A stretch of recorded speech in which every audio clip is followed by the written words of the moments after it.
A laborer dragging his weary body ambles through the streets of Shenzhen. Once, his dream was to make it big in the city. However, reality gave him a sting slap in the face. Now many factories in Shenzhen have moved away, and many factory buildings have been demolished. So it's pointless to even look for a job. Now, you can count the number of factories hiring in the few towns. Many people in Shenzhen who can't find jobs have chosen to flee, and I have to do the same. Another laborer came to Shenzhen looking for work, intending to sleep rough. However, fearing another chase by the police, he has no choice but to return to the nearby, more leniently regulated Dongguan. Now, I have no choice. I have to go back to Dongguan. At least there I can sleep in the park or under a bridge. In Shenzhen, if you sleep in the park or under a bridge, you are chased by the police. I didn't sleep well last night. They were after me. This situation is not just happening among ordinary workers. Even the so-called elites are not spared. A former teacher from a key 211/985 university, now responsible for HR at a company, complained. I've interviewed a large number of students from 211 and 985 project universities, such as USTC Fudan University and Shanghai University of Finance and Economics. They were all laid off, but the main purpose of their job search is to maintain a basic life in Shanghai in the future. There is no career development ambition. This shows the impact of job hunting difficulties on their mental state. Graduates from non-key universities have an even tougher time. A regular undergraduate student faces multiple setbacks while searching for a job. I've been in change shift for a month now and still haven't found a job. Either the salary is low or it's not suitable. My bachelor's degree is useless. I've started to doubt myself here. In the comments, people suggest that I work in a bar or be an entertainment influencer or do telephone sales or work in a massage parlor. Honestly, I can't do any of these jobs. Is it because I'm overqualified or because finding a job in Changsha is really hard? If you think these are isolated cases, you're wrong. Look at the situation in the tobacco factory. They hired master's graduate from the University of Glasgow to pick up cigarettes on the assembly line, a scene unimaginable in the past, highlighting the severity of China's employment crisis. There used to be a saying, do you want to be laid off at 35 or start your own business now? Now it seems that we will all be laid off before we're 35. Or take an extreme example to illustrate China's unemployment situation. A monthly salary of 3,000, no social insurance, no holidays, more than 12 hours of work a day, endure high temperatures and extremely vicious mosquitoes, including night shifts and safety hazards. Even so, people fear that the factory will close down and stop exploiting them. Would you say China's unemployment problem is not severe? However, what is surprising is that the feelings of these netizens and the official unemployment rate data seems to be inconsistent. Official statistics tells us that China's youth unemployment rate is only 21.3%. Since February, this data has only risen by a few percentage points. What's going on? How is this calculated? The answer lies in the definition and method of statistics. The Statistical Bureau may adjust how data is used during statistics. As long as you work for 1 hour in 2 weeks, you are not considered unemployed. As long as there is income, whether it is temporary taxi driving, delivery, or tips obtained through live streaming, as long as you can receive money, you will be counted as employed. It is understood that there are nearly 200 million flexibly employed people in China, of which more than 7 million are young people. Within China's population aged 16 to 24, there are 32 million workers, among which 6.3 million are unemployed. Thus, the government announces the unemployment rate for Chinese youth is 21.3%. However, among the 64 million non-working youth, after excluding the 60 million students, there are still 4 million individuals. Who are they? They are the so-called full-time sons and daughters. Why are they considered non-workers? It is because they do not want to work. We categorize them as non-workers because they are not actively seeking jobs. Therefore, they are not considered unemployed. If we count these 4 million full-time sons and daughters as labor force, the total youth labor force would amount to 36 million. These 4 million, along with the over 7 million flexibly employed and 6.3 million currently unemployed, the total number of unemployed youth would approach 17.3 million, yielding an actual unemployment rate of 48%, much worse than the official figures.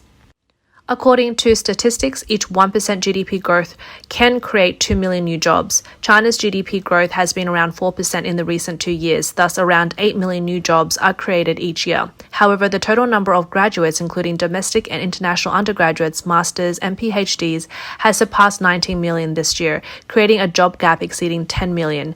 As the millennials gradually enter the job market, the job gap will continue to grow. This year might just be the beginning of a surge in youth unemployment. Consequently, economists begin to worry that this wave of youth unemployment is not a systemic or trending issue. It might last for a decade. They warn that if the Chinese government does not handle it properly, it could trigger other social issues outside of the economic sphere, even potentially becoming a fuse for political problems. Young people who desire to work hard but do not get the opportunities, wouldn't they harbor resentment towards society? Alibaba is one of the most crucial sources of employment and tax revenue in China. In May, the company's layoff rate reached an astonishing 28%. Amid the layoff, each departing employee could receive a severance package equal to their service year's monthly salary, plus 3 months of salary on the day of departure. However, if they choose to leave later on, the severance pay will be correspondingly reduced. Hangzhou, where Alibaba is located, is hailed as China's tech hub and big data center. However, over the past few months, the city's prosperous scene has undergone drastic changes. The streets are deserted, shops closed, even houses are selling at half price, and there are fewer and fewer cars on the streets. The once booming tech hub is now shrouded in desolation. Threatened with layoffs or pay cuts, Chinese people have started to resist consumer behaviors. A seafood vendor in Qingdao shared his situation in a video. Fresh pomfret, yellow croaker, octopus can't be sold. The public is tight with their money, lots of sellers, but no buyers. After 3 years of the pandemic, life has been hard for ordinary people. Here, bus drivers and some public servants haven't received wages for months. Another netizen shared her family situation. At 38, he used to be a medical sales representative. Last year, due to poor company performance, they canceled the base salary, and now he can only rely on commissions with a monthly income of less than 5,000 yuan. They had to grit their teeth to afford the 800 yuan rent. The netizen herself is disabled, and life is extremely hard. Despite facing difficulties, people are striving to find a way out. A netizen working in Beijing started driving Didi after losing his job. In my jobless days, I had to drive Didi to make a living. After a 15-hour day, I'd earn 700 to 800 yuan, barely enough to cover my mortgage payments after deducting all expenses. I thought about borrowing money to get me through temporary difficulties. My relatives were willing to lend me some money in their difficult times, giving me a breather. Now I have resumed work, and I'm rushing to repay the loan. In the end, I realized that if I really can't make it, I'll just sell the house. Similar situations are also reflected in other occupations. Last month, I delivered over 1,500 orders for food delivery, an average of 5 yuan per order, earning over 7,500 yuan.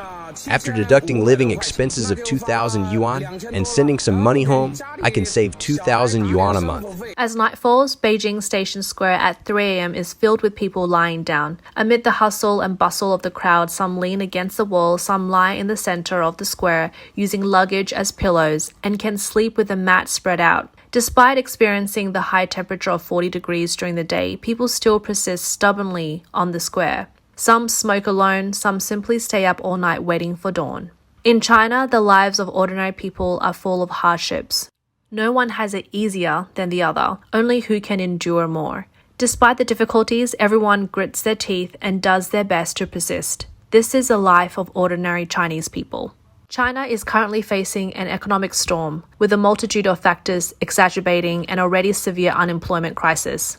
China's mobile phone industry is taking a significant hit. Sales and profits have generally dropped by 30%, exerting tremendous pressure on distributors and brand owners. In this context, layoffs and wage cuts in the mobile phone industry are becoming increasingly severe. Even the formerly profitable chip industry is facing wage cuts and layoffs. The two main original chip manufacturers lost a total of 140 million in the first quarter of this year and laid off 40% of their workforce.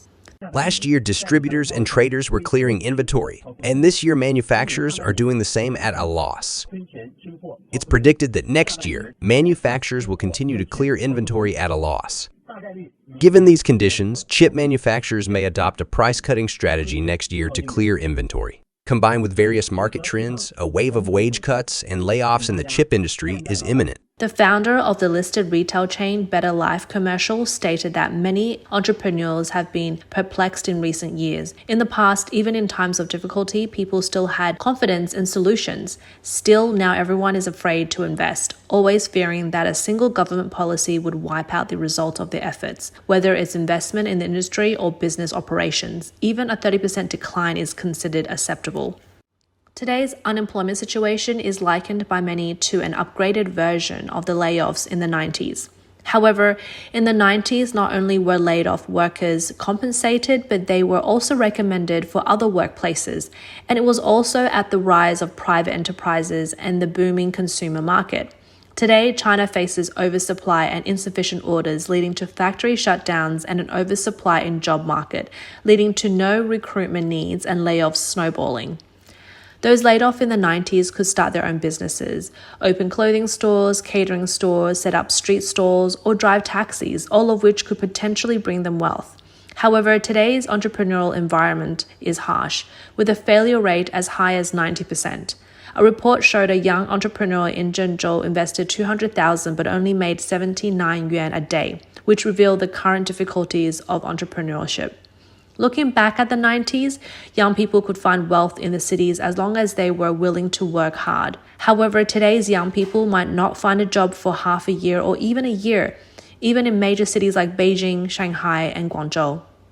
Sun Li-ping, a professor and doctoral supervisor in the Department of Sociology at Tsinghua University, analyzed in detail 5 independent but interconnected factors triggering this tsunami-like wave of unemployment.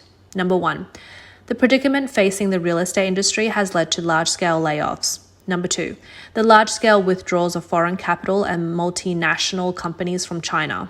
Number 3, the economic difficulties faced by small and medium enterprise frequently lead to company failures. Number 4, education policy reforms has led to a massive shakeup in the education and training industry, cutting out tens of millions of jobs. Number 5, large-scale exodus of Chinese sellers and shops due to multinational e-commerce companies like Amazon. However, China's real estate market is currently in a downward cycle, with property prices falling. The revival of the real estate market will be a daunting task. Furthermore, with China's economic decoupling from the West, the likelihood of foreign capital and multinational companies returning is slim to none. Small and medium enterprises are frequently going bankrupt due to the collective shift in the industrial chain, a situation that is also difficult to reverse. The loss of orders from upstream and downstream SMEs in the industrial chain, coupled with weak domestic demand, has led to business closures. As for education policies, especially the rectification of the education training industry, changes depend on Xi Jinping's decision. However, he is currently unlikely to suddenly alter existing policy, as his goal is to ideologically educate the Chinese people rather than have them adopt westernized education. Looking at the massive banning of Chinese sellers for malpractice by multinational e-commerce giant Amazon, this action has become a fait accompli, and Amazon is also unlikely to reverse this decision and welcome those Chinese sellers back. In summary, these 5 factors are unlikely to be resolved in the short term. This means that China's unemployment problem may become a long-term and unable to be completely resolved. This will put tremendous pressure on China's social stability and economic development.